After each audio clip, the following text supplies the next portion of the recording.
তই ভালকৈ আনিছ নহয় ঘাঁহখিনি। আমাৰ আকৌ গাই কেইজনী এইকেইদিন অকণমান বেছিকৈয়ে ঘাঁহ খাইছে বুজিছ। সেই খুলি দিবলৈও বেয়া লাগিছে, নতুনকৈ পোৱালি জগিছে যে। ভালে কৰিলি আনিলি। পিছে তই আজিনো টাউনলৈ যাবি নাযাওঁ আকৌ ঘাঁহ দিবলৈ? বৰমা আনিলোঁ। আৰু এতিয়া মোৰ আচলতে দেৰিয়ে হৈছে, ভণ্টি ৰৈ আছে বাহিৰতে। আমি দুয়োটাই যাওঁ এতিয়া টাউনলৈ। সেই টাউনতো আজিকালি কি বুলি কয় যে, এবিধ যে গৰু ওলাইছে নহয়, মিনি কাউ নে কি তেনেকুৱা পুহিছে।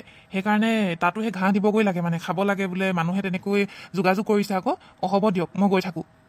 যা যা, অনাথ ল'ৰা ছোৱালী এইবিলাকে কাম কৰি খাব লাগিব আৰু, নহ'লেনো কেনেকৈ খাবি? কোনেনো খুৱাব আজিৰ দিনত? যা যা। বা তহঁতি তাৰমানে চাইকেলো কিনিলি? ঘাঁহ বিক্ৰী কৰিয়ে চাইকেল ল'বলৈ পাৰিছ, সেয়াই মোৰ ভাল লাগিছে। উপায় নাই বৰমা, খোজেৰেনো গৈ আৰু কিমান আৰু দি থাকিম। একেবাৰে ভৰি তলুৱাৰ ছাল ফাটি যায়গৈ। কিমান দূৰ বাৰু একেবাৰে চহৰলৈ? ভণ্টি আকৌ তই বহি।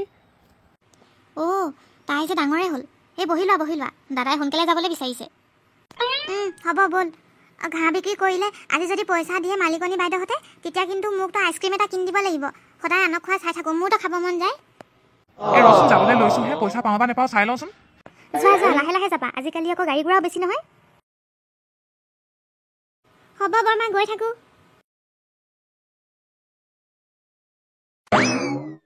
বাইদেউ, আপোনালোকে কোৱাৰ লগে লগে আমি আপোনালোকৰ চোতালখন ঘাঁহেৰে ভৰাই তুলিলোঁ। আপোনালোকৰ মিনি কাউজনীৰ কাৰণে এতিয়া আৰু চিন্তা নাই, যিমান ইচ্ছা সিমানেই ঘাঁহ খুৱাবলৈ পাৰিব। কিন্তু আপুনি আমাক এনেকৈ পইচা নিদিওঁ বুলি নক'ব, বিপদ আপদ হোৱাৰ কাৰণেহে খুজিছোঁ।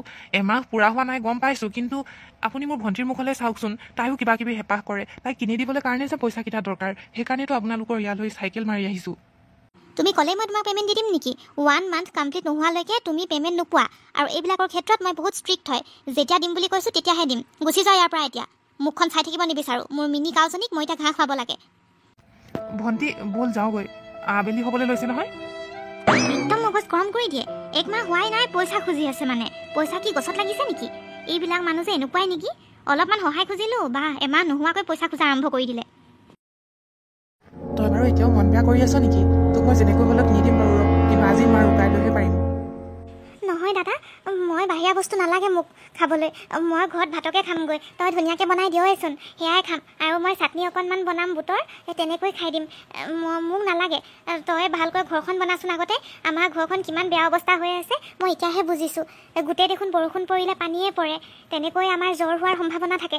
গতিকে এই আইচক্ৰীম চকলেট কিনা সেইবিলাক বাদ দি পেলাই ঘৰখনকে আমি সজাওঁ। নহয়ও সেইটো কথা। মা দেউতা নথকা দিনৰে পৰা তোক মই সকলো বস্তুৱে দি আহিছোঁ। এইকেইদিন অকণমান দিগদাৰ হৈছে বাবেহে, আৰু ঘৰটোও পুৰণি, সেই মা দেউতাহঁতে বনাই থৈ যোৱাই। এতিয়া আৰুতো উপায় নাই, ময়ে বনাব লাগিব এইবিলাক কৰি। তাইক স্কুলত এডমিশ্যনটো কৰাই দিব পৰা হ'লে ভাল আছিলে। তাই আৰু মোৰ লগত আৰু কিমান এনেকৈ ঘাঁহ বেচিবলৈ কাৰণে মোৰ লগত গৈ থাকিব। নাই, মই কাইলৈ তাইক স্কুল পঠাই দিম। পইচাটো 2 দিনমান পাছত দিম বুলিয়ে ক'ম আৰু। দাদা, তই অকলে কি কথা পাতি আছ? নহয় তইনো মোৰ লগত কিমান আৰু ঘাঁহ কাটি থাকিবি এনেকৈ, আৰু কিমাননো মোৰ লগত চহৰলৈ গৈ থাকিবি চাইকেলত উঠি। পঢ়া শুনা নকৰিলে জানো হ'ব? মোৰ কথাটো বেলেগ। তই কাইলৈৰ পৰা স্কুল যাবি, এতিয়াই কৈ থৈছোঁ। নহয় দাদা, মই তোৰ লগত যাবই লাগিব। তই অকলে নোৱাৰিবি নহয় তেনেকৈ। কোনো কিন্তু চিন্তু নাই। কাইলৈ যাবি বুলি কৈছোঁ, যাবি। যা, এতিয়া শুই থাকগৈ, বহুত ৰাতি হ'ল। খোৱালোঁ বোৱালোঁ, এতিয়া আৰামছে শুই থাকগৈ। তই স্কুলত পঢ়িবলৈ আহিছ? তোৰ ককাইৰৰ লগত যাব লাগিছিলে আকৌ। কাম নাই নহয়, তহঁতি অকল ঘাঁহে কাটি থাক। আজি কিয় স্কুললৈ আহিছ? তহঁতি তেনেকৈ কিয় কৈছ? তহঁতৰ লগত একেলগে পঢ়িম বুলিয়েতো আহিছোঁ। আৰু মোৰ দাদাই নিবিচাৰে তেনেকৈ সদায় মই ঘাঁহ কাটি থকাটো। দাদাই কাম কৰিছেই, দাদাইতো মোক স্কুলত থৈ গৈছে ইয়াত পঢ়িবলৈ কাৰণে। তহঁতৰ লগতেই মই পঢ়িম। তহঁতি যদি এনেকৈ ক, মই কাৰ লগত থাকিম? কোনেনো এজনীৰ লগত বন্ধুত্ব কৰিব? তাতে কলি মলি যিহে আৰু। আমাৰ স্কিন চাবি আৰু তোৰ স্কিন চাবি, কিমান পাৰ্থক্য। মালতী, ব'ল আমি যাওঁ ইয়াৰ পৰা। কোনেহে ফ্ৰেণ্ডশ্বিপ কৰে? বৰষুণ দিলে। এই বহুত বেয়াকৈ গাজনি মাৰিছে। ব'ল যাওঁ। বহুত ডাঙৰকৈ লগতে ধুমুহাও আহিছে। যোনটো ঘৰ আছিলে কোনোমতে চলি আছিলোঁ, কোনোমতে থাকিছিলোঁ, সেই ঘৰটো এতিয়া ধুমুহা বৰষুণত ভাগি পৰিল। এতিয়া তাই আহি ক'ত থাকিবহি? কিমান যে কষ্টত আছিলোঁ। সকলো পথ মোৰ বন্ধ হৈ গৈছে। কেঁচা ঘৰটো আমাৰ এনেকুৱা বেয়া অৱস্থা হৈ থাকিলে এতিয়ানো মই কেনেকৈ ঘৰ এটা বনাই লওঁ? খাবলৈ ববলৈকে পইচা নোহোৱা হৈছে। ভগৱান, কিয়নো মোক এনেকুৱা শাস্তিখন দিছাও? চকুৰ নিমিষতে সকলো শেষ হৈ গ'ল। ইমাননো বেয়া কৰি দিব লাগেনে? হায়, মই কি কৰোঁ এতিয়া? দাদা, এইদিনা কি হৈ গ'ল? আমাৰ ঘৰটো কেনেকৈ ভাগি থাকিলে? বৰষুণ দিয়া কথা গম পাওঁ, কিন্তু আমাৰ ঘৰটো এনেকৈ ভাগি থাকিব লাগেনে? প্ৰভু, গাঁৱত দেখোন কাৰো ঘৰে ভগা নাই, আমাৰ ঘৰটোৱে ভাগি নেকি? মা দেউতাই বহুত কষ্টত সাজি দিছিল ঘৰটো, কোনোমতে আছিলোঁ, হয়তো ঘৰটো আমাৰ পুৰণা হ'ল বাবেই চাগে এনেকৈ ভাগি পৰিছে। ক'তা ইমানকৈ ধুমুহা বৰষুণ দিছে ঠিকেই, কিন্তু গাঁৱৰ বাকীবিলাক ঘৰ দেখোন ভঙাই নাই। আৰু মোৰ ঘৰটোতো দেখিছই, এয়া জুপুৰি আৰু খেৰৰ ঘৰ, এই ভঙা বেৰ দুখনমান আৰু দি থৈছোঁ। কিন্তু তহঁতৰ ঘৰটো কেনেকৈ বা ভাঙিলে? আচলতে পুৰণিও হ'ল কিন্তু যথেষ্ট। এই মিলন ককাইদেউহঁতেনো বহুত আগতে বনোৱা ঘৰ সেইবিলাক। এই উপায়তো নাই, হ'ব আৰু মইনো কি সহায় কৰিম? তই দেখিছই মই এই চব্জি বেপাৰ কৰি আৰু কোনোমতে খাই আছোঁ, মই সেই অকলশৰীয়াই মানুহ। হ'ব তহঁতি এতিয়া গৈ থাক, মোৰ এতিয়া বহুত কাম আছে। আৰু এটা কথা, মনেতো বাঁহৰ কাম জানিছিলি, তই এটা কাম কৰিব পাৰ দেখোন। তইতো ঘাঁহবিলাক কাটি পেলাই তই চহৰত বেচ, আকৌ গাঁৱতো মানুহ কিছুমানে লয়। গতিকে তই তেনেকুৱা বেৰতে লগাই পেলাই তই ঘাঁহৰ ঘৰ এটা কিন্তু প্ৰস্তুত কৰিব পাৰ দেই। তোৰ কিন্তু কলা কৌশলী আছে মই সৰু পৰাই তোক দেখিছোঁ নহয়, থকা নহয়। তই অকণমান বুদ্ধি খটাচোন, কিবা এটা কৰিব পাৰিবি। পইচা বেছি নালাগে নহয় তেনেকৈ বনালে। হয় হৰেণ খুৰা, মই এইটো কথা নভবা নহয়, ভাবিছিলোঁ, কিন্তু মই কৰিব পাৰিম নে নোৱাৰিম সেইটো ভাবিহে পাৰ পোৱা নাছিলোঁ। আপুনি ক'লে যেতিয়া এতিয়া মনত মই সাহস পালোঁ, নিশ্চয় তেনেকুৱাই কিবা এটা কৰিম। ভণ্টিয়ে মই গৈ এতিয়াই ঘাঁহৰ যোগাৰ কৰিবগৈ লাগিব।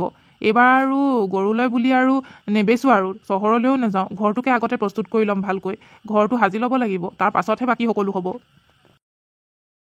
ঐ ভণ্টি, এই ইমানকণ ঘাঁহে নহ'ব নহয়, ঘৰ এটা সাজিবলৈ হ'লে আৰু ঘাঁহৰ প্ৰয়োজন হ'ব। বাৰু আমি এটা ৰুমহে বনাম বাৰু থাকিবলৈ কাৰণে, কিন্তু তথাপিও অলপ ভালদৰে দি ল'লেহে ভাল হ'ব। আমি অকণমান ভালদৰে বনাব লাগিব, যাতে ধুমুহা বৰষুণ আহিলে পটককৈ ভাঙি পৰিব নোৱাৰে।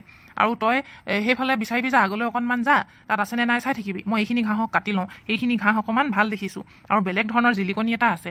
সেইকাৰণে তই সোনকালে তাত চাই থাকগৈ আৰু মই কাটি থাকোঁ, তেতিয়া সোনকালে হ'ব কামটো। বৰ দীঘল দীঘল কিন্তু দেই ঘাঁহখিনি, এইখিনি কাটি লগাব পাৰিলে একেবাৰে ওপৰত যদি দিওঁ তেতিয়াহ'লে বেছি ছেফটি হ'ব যেন লাগিছে।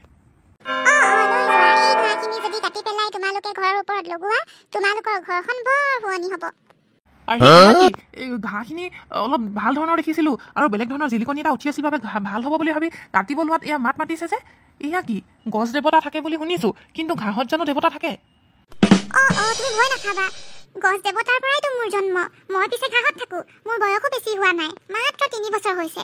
সেইকাৰণে মোক ঘাঁহতে ঠাই দিয়া হৈছে। লাহে লাহে মই গছলৈও যাম। তুমি এই ঘাঁহখিনি লৈ যোৱা। মোৰ এই গাৰ ঘাঁহখিনি বিৰাট শক্তিশালী হয়, য'তেই থাকে কেতিয়াও ছিঙি নাযায়।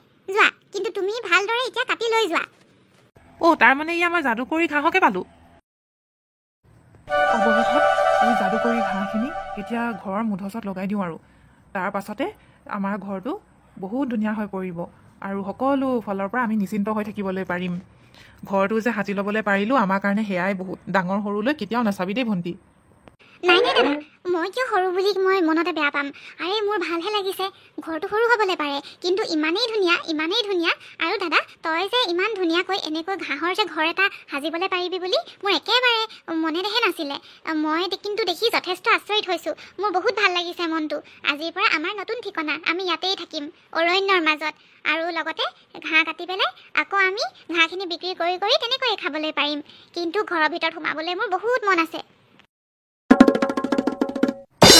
ব'ল এবাৰ ভিতৰলৈ সোমাই চাবি, নতুন ঘৰত প্ৰৱেশ কৰোঁ। এইবিলাক ক'ত বহিছ? এইটো দেখোন পায়খানা হয়। বাথটাবো আছে, বেচিন আছে, ইয়াৰ পৰা দেখোন পানীও ওলায়, দুটুপমান পানীও পৰি আছে। ভণ্টি তই নাম, সেইটো লেট্ৰিন হয়। তই সদায় পথাৰত হাগগৈ, এইটো লেট্ৰিন হয়। এইটো মই চহৰত দেখিছোঁ নহয়, তই দেখি পোৱা নাই, এনেকুৱাই থাকে। কি আছে, আজিৰ পৰা মই ইয়াতে হাগিম। চহৰত এনেকুৱা লেট্ৰিন আছে বুলি কৈছ, এতিয়া নিজৰ ঘৰতে হ'ল, ভালে হৈছে দে। মইতো সাংঘাতিক পাইছোঁ। মইতো অকল এটা ৰুম বনাইছিলোঁ, কিন্তু ইয়াত গোটেই বাথৰুমটোৱে ঘাঁহেদি তৈয়াৰী হয়। কি আচৰিত দেই। লগালগ পানী আহি গ'ল, চাবোনৰ ফেন, মজা। এই সঁচাকে দেই, মই যে হ'লে সপোনহে দেখিছোঁ নে দিঠকতে হৈছে ধৰিবই পৰা নাই। তই পাছত গা ধুই থাকিবি এতিয়া আগৰ ৰুমটো চাওঁগৈ আকৌ কি আছে কি নাই। অৱশেষত মানে এয়াই বাকী আছিলে। গোটেই দেখোন পাকঘৰটো ঘাঁহৰে হয়, ইমান ধুনীয়া, একেবাৰে চহৰত থকা পাকঘৰবোৰৰ দৰে। খালি পাৰ্থক্য ইমানেই, চহৰত হ'ল সকলো পকাৰ, টাইলছৰ, মাৰ্বল পাথৰ, কিন্তু আমাৰ ঘৰটো হৈছে সম্পূৰ্ণ ঘাঁহৰ। সকলো আচবাব পত্ৰ গোটেই ঘাঁহৰ। চাচোন, হাতাকেইখন, কেৰাহী বটোৱা, সেই চাহ খোৱাটো টিপট বুলি কয় যে, আৰু সেই পিয়লা কেইটা চা, চব গোটেই ঘাঁহৰ। কিমান যে ভাল লাগিছে দেই। এতিয়া থকাৰহে কথা, এই ফ্ৰিজটো দেখোন ঘাঁহৰ। এইটোৱে কিন্তু জমনি কৰাই দিলে আৰু দেই দাদা। হোৱাত দেখোন আৰু এটা ৰুম দেখিছোঁ। ব'ল সেইটোৱে চাগে শেষৰ ৰুম, মই পাকঘৰটোহে শেষ বুলি ভাবিছিলোঁ। দাদা, কিমান ধুনীয়া বেডৰুম। আজি মই মজাছে শুম, মজাছে খাম, ঘাঁহৰ এয়াই হ'বলৈ বাকী আছিলে একেবাৰে শেষৰটো ৰুম এয়াই আমাৰ ঘাঁহৰ ঘৰ তেন্তে ৰাইজসকল আজিৰ পৰা আমি এই ঘাঁহৰ ঘৰটোতে থাকিম আৰু আপোনালোকেও যদি আমাৰ ভিডিঅ'টো চাই ভাল পালে দেন like share comment and subscribe to our YouTube channel Assamese 3D Tune। Bye by.